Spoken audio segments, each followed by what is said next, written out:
Alright guys, for our reflective self-assessment discussion, let's start by talking about how we can use learner assessment data to adjust our teaching practices. Any thoughts? I think one way is by analyzing student performance on quizzes or assignments. If a lot of students are struggling with a particular concept, that tells me I might not have explained it well enough.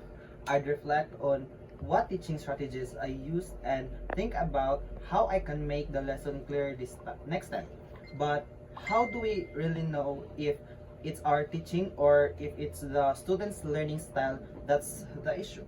That's a good point, but I think using a variety of assessment tools can help us pinpoint the problem. For example, if I give both multiple choice tasks and a performance task, I might notice if the issue is with understanding concepts or applying them.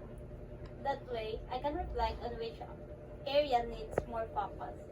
But here's a higher order thinking question. How can we ensure that changes we make based on self-assessment actually lead to improved students' outcomes?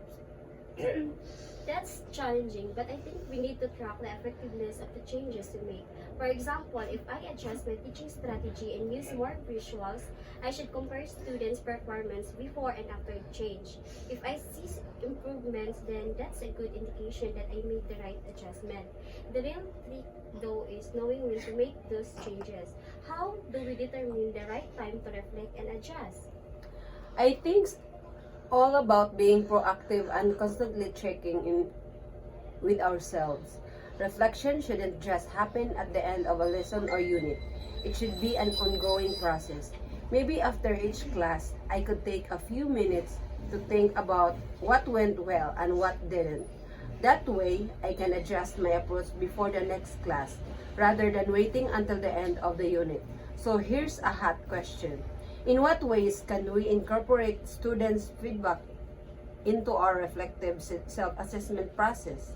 Question hand. Great question. I think student feedback is crucial because it provides insights into how they perceive our teaching methods. We could ask them to fill out a short reflection form or even have a quick class discussion on what worked for them and what didn't. But we should also be careful not to let personal biases affect our reflection. That we remain objective in our self-assessment. That's where having clear criteria comes in. If I'm reflecting on my lesson, I should have specific goals in mind, like whether students were able to grasp the K concept or if they were able to apply what they learned in different situations. Using rubrics or predefined success indicators helps keep me focused on the outcomes, not just how I felt the lesson went. But here's another thought. What if the assessment data is telling us that we need a major change in our teaching approach? How do we handle that? I think if the data consistently shows a need for a major shift, that's a sign we should do more just minor tweaks. Maybe it's time for a complete redesign of how we approach the topic. But the tricky part is how we grow in the profession through this. If we have to make major changes, does that mean we're failing as teachers, or is it is just part of our growth process?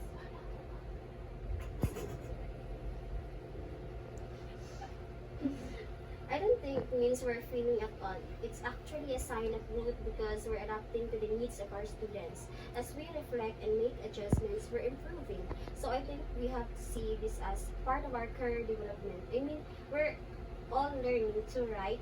The key is to always be open to improvement, even if that means making big changes. Let's flip this around. How can reflective self-assessment help us grow in our career beyond just improving our teaching? Great question.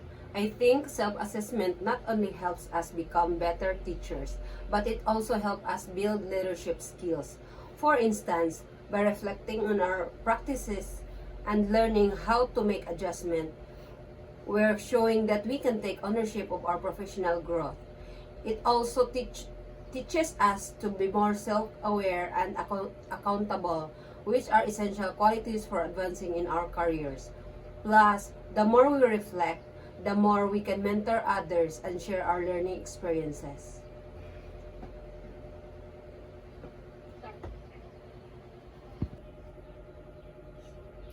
I completely completely agree. And let's not forget that reflective self-assessment is key to staying motivated. If we're not reflecting on our progress, it's easy to burn out. By celebrating small wins, like successfully implementing a new strategy, we stay engaged in our own professional journey. So, in summary, reflective self-assessment is not just about improving our teaching, it's about constantly evolving and being proactive in our growth as educators. What do you guys think? I agree. It's an ongoing process that helps us become better at what we do while also helping our students succeed. I think the key is to be honest with ourselves, use assessment data wisely, and always be open to change. Reflecting on our strengths and areas for improvement makes us more effective teachers and more confident in our careers. Exactly. I think it's also about embracing the idea that growth isn't always linear. There will be setbacks, but as long as we're reflecting and adjusting, we're moving forward. That's the mindset we need. We should be excited about the opportunity to grow rather than afraid of making mistakes. I think we've nailed it. Reflective self-assessment isn't just about getting better at teaching. It's about shaping ourselves into lifelong learners who are always striving to improve. I'm excited to put this into practice. Alright, let's dive into how professional reflection can help us improve as teachers. To start, what do you all think is the biggest benefit of reflecting on our teaching? I think the most obvious benefit is that it helps us see what works and what doesn't in our lessons. For example, after a lesson, I could reflect on whether my students were engaged or if they seemed lost. If they struggled with a specific concept, that gives me the chance to adjust it in the future. But here's a more complex question. How can we ensure that our reflections actually lead to meaningful changes in our teaching? Good point, Ryan. Reflection alone isn't enough. We need to connect our reflections with actionable steps. For instance, if I notice that students didn't grasp a key idea, I might choose to break it down into smaller chunks next time or provide more hands-on activities. But here's a follow-up question. If we reflect and try new strategies but don't see immediate improvement, how do we know if we should stick with our changes or try something else? That's tricky. I think the key is patience and flexibility.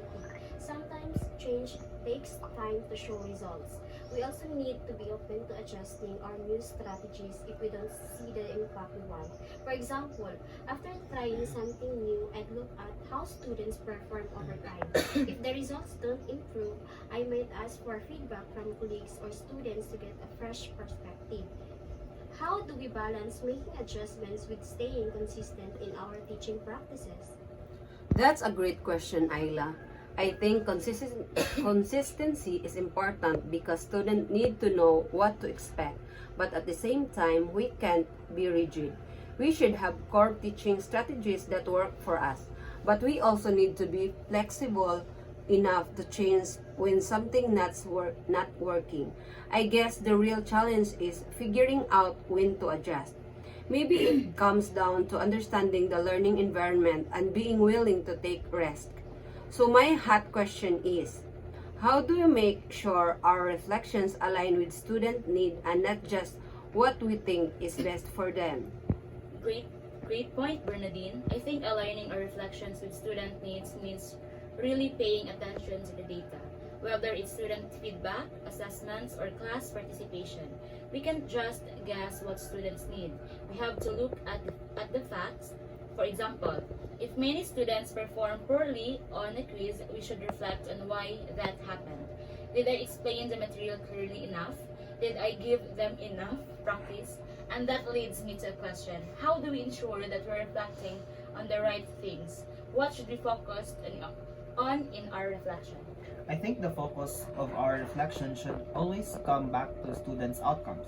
If our goal is to improve students' learning, then everything we reflect on should tie into that. For example, if I'm reflecting on a lesson where students struggled, I could look at what strategies I used and how they aligned with the students' learning styles. If the methods didn't match their needs, I'll need to adjust. But Here's a hot question. Can professional reflection help prevent burnout and stress in teachers?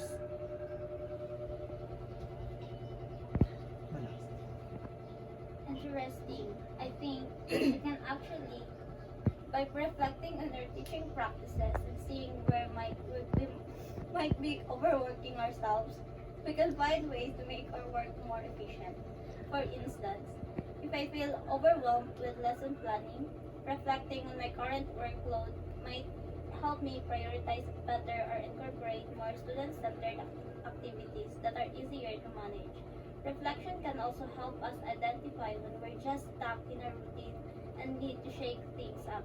So, here's a deeper question. How can we use professional reflection to set long-term career goals and grow in a profession? That's a good one. I think reflection helps us identify our strengths and areas for growth, which is essential for setting goals. For instance, if I reflect on how well I manage classroom behavior, I might realize that I need to develop better classroom management strategies. With that insight, I can set a professional goal to improve in that area. Over time, these smaller goals build up, and we start to see progress in our overall teaching effectiveness. My next question is, how do we measure the success of our reflective practices? I think the best way to measure the success of reflection is through student performance and engagement. If we're making positive changes based on our reflection, we should see improvement in how students interact with the material, how they participate, and their overall learning outcomes. I also think we should track our own growth. For example, are we becoming more confident in our teaching? Are we taking more initiative in trying new methods? And to wrap this up, here's a final hot question. How can we ensure that we reflect not just on what happened in a lesson but on our mindset as teachers? Question. Our mindset is crucial because it affects how we approach every lesson. If we reflect only on what went wrong but never examine our attitudes toward teaching, we might miss the bigger picture. It's important to ask ourselves, are we staying positive and open to growth? Are we learning from challenges, or are we letting frustration affect our practice? By reflecting on our mindset, we ensure that we stay motivated and passionate about teaching, even when things get tough. So I guess the key is not just reflecting on what we did, but also on who are becoming as educators. Exactly. It's about developing a reflective practice that's holistic. We need to reflect on our teaching strategies, our student outcomes, and our own personal growth as educators. That way, we can create a continuous cycle of improvement that help us become better teachers and better people in the profession.